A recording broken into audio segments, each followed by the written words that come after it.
வணக்கம். பரபரப்பு மீடியா செய்திகளுக்காக நான் ரோஷன். ரஷ்யாவுக்குள் ஆழமாக உள்ள பல விமான தளங்கள் மீது உக்ரைன் பெரிய அளவிலான ஆளற்ற விமான தாக்குதல்களை நடத்தி பல போர் விமானங்களை அழித்த நடவடிக்கை ஆபரேஷன் சிலந்தி வலை தொடர்பான காணொலி தொடரின் 4வது காணொலி இது.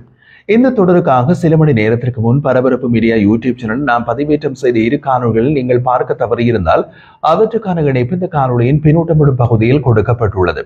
ரஷ்ய விமானப்படையின் பல போர் விமானங்களை அழித்த உக்ரைனிய உளவுத்துறை எஸ்பிஜிவின் ஆபரேஷன் சிலந்தி வலை ரஷ்யாவின் முக்கிய ராணுவ சொத்துக்கள் மிக எளிதில் பாதிக்கப்படக்கூடியவை என்று காட்டியுள்ளது.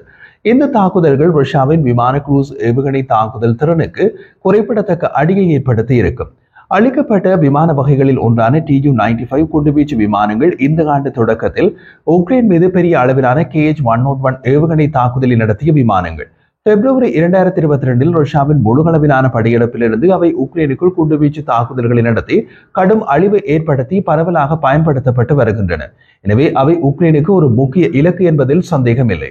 ஒவ்வொரு குண்டுவீச்சு விமானமும் 8 வழிகாட்டப்பட்ட குரூஸ் ஏவுகணைகளை சுமந்து செல்ல முடியும். மேலும் ஒவ்வொரு ஏவுகணையும் 400 கிலோ எடையுள்ள போர் முனையை வைத்திருக்கிறது. ஆயுதங்களின் தாக்குதல் வீச்சு ஆயிரக்கணக்கான கிலோமீட்டர்கள். தாக்கி அழிக்கப்பட்ட மற்றொரு வகை விமானங்கள் Tu-22M3. Tu-95 குண்டுவீச்சு விமானங்களுக்கு அடுத்தபடியாக உக்ரைனுக்குள் அதிக சேதத்தை ஏற்படுத்தியவை Tu-22M3 விமானங்கள்.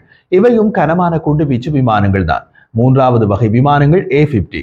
இவை தாக்குதல் நடத்தும் விமானங்கள் அல்ல, ஆனால் அவற்றை விட மதிப்பு மிக்கவை. A-50 விமானங்கள் எதிரி விமானங்கள் மற்றும் ஏவுகணைகளை கண்டறிந்து அந்த இலக்குகளை ரஷ்ய போர் விமானங்களுக்கு வழங்கும் ரஷ்ய அவாக்ஸ் விமானங்கள். அவற்றின் இழப்பும் ரஷ்ய விமானப்படைக்கு பேரிழப்பு தான். ஆபரேஷன் சிலந்தி வலை தாக்குதல்களை பொறுத்தவரை மிக முக்கியமான மற்றும் இதுவரை பயன்படுத்தாத தந்திரம் ஒன்றை உக்ரைன் பயன்படுத்தியது.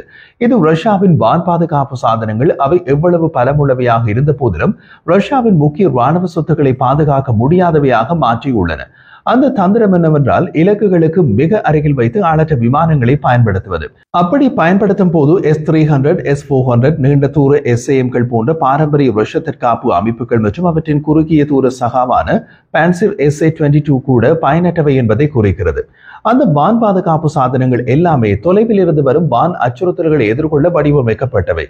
ஆனால் இங்கே விமான தளத்தின் வேலைக்கு வெளியே நின்று ஆளற்ற விமானங்களை தானியங்கி முறையில் இயக்கினால் அந்த வான் பாதுகாப்பு சாதனங்களால் எதுவும் செய்ய முடியாத நிலையை ஏற்படும் என்பது நிரூபிக்கப்பட்டுள்ளது. உக்ரைனின் எந்த ஒரு ஆளற்ற விமானமும் ரஷ்ய வான் பாதுகாப்பு சாதனங்களால் சுட்டு வீழ்த்தப்படவில்லை. மொத்தத்தில் இந்த தாக்குதல் ரஷ்யாவின் மிகவும் மதிப்புமிக்க விமான சொத்துக்களை இலக்காக கொண்டது என்பது தெளிவாகிறது. அவற்றை எந்த வகையிலும் விரைவாக மாற்ற முடியாது. அவ்வாறு செய்வது மிகவும் விலை உயர்ந்ததாக என்பதல்ல, அவை செய்வதற்கு சாத்தியமற்றவை. காரணம் 1978 ஆண்டு தொடங்கப்பட்ட A-50 விமானங்களின் தயாரிப்பு 1992 ஆண்டு நிறுத்தப்பட்டு விட்டது. Tu-95 விமானங்களை எடுத்துக்கொண்டால் 1952 ஆண்டு தொடங்கப்பட்ட தயாரிப்பு 1993 ஆண்டு நிறுத்தப்பட்டு விட்டது. Tu-22 விமானங்களின் கதை என்ன? 1960 ஆண்டு தொடங்கப்பட்ட தயாரிப்பு அந்தரக விமானத்தின் இறுதி விமானம் 1969 ஆண்டு தயாரிக்கப்பட்டதுடன் முடிவுக்கு வந்தது. இவை எல்லாமே சோவியத் தயாரிப்புகள். இவற்றின் பல பாகங்கள் முன்பு சோவியத் அங்கமாக இருந்து உக்ரைனில் தயாரிக்கப்பட்டவை.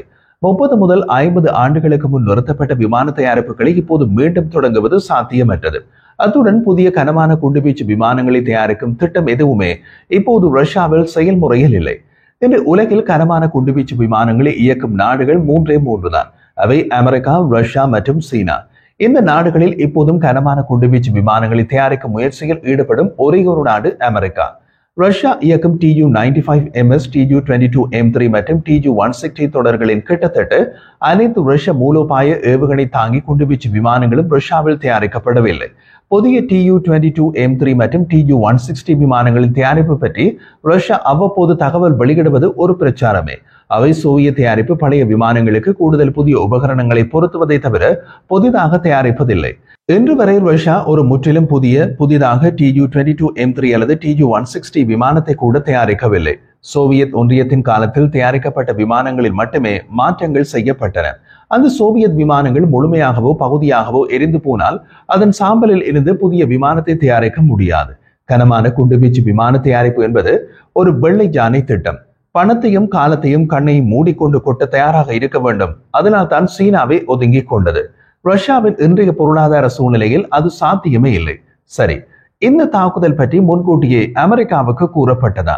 ஏனென்றால் ஜோ பைடன் ஜனாதிபதியாக இருந்தபோது அமெரிக்கா உக்ரைனுக்கு பில்லியன் கணக்கான டாலர் பெறுமதியுள்ள ராணுவ உதவிகளை செய்தது.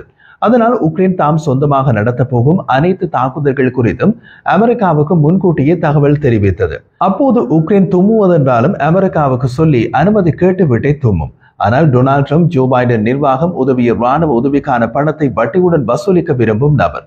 அத்துடன் உக்ரைன் ஜனாதிபதி செலன்ஸ்கி உட்பட உலக தலைவர்களை அவர்கள் நண்பர்களோ எதிரிகளோ கீழ்த்தரமாக நடத்துவதில் பிரபல்யமானவர். இந்த சூழ்நிலையில் உக்ரைன் தமது ரஷ்ய தாக்குதல் ரகசியத்தை முன்கூட்டியே அமெரிக்காவுக்கு தெரியப்படுத்தி அனுமதி பெற்றதா? அமெரிக்க ஊடகம் ஆக்சியோஸின் ஆரம்ப கூற்றுப்படி தாக்குதல்கள் குறித்து உக்ரைன் ட்ரம்ப் நிர்வாகத்திற்கு முன்கூட்டியே தெரிவித்தது.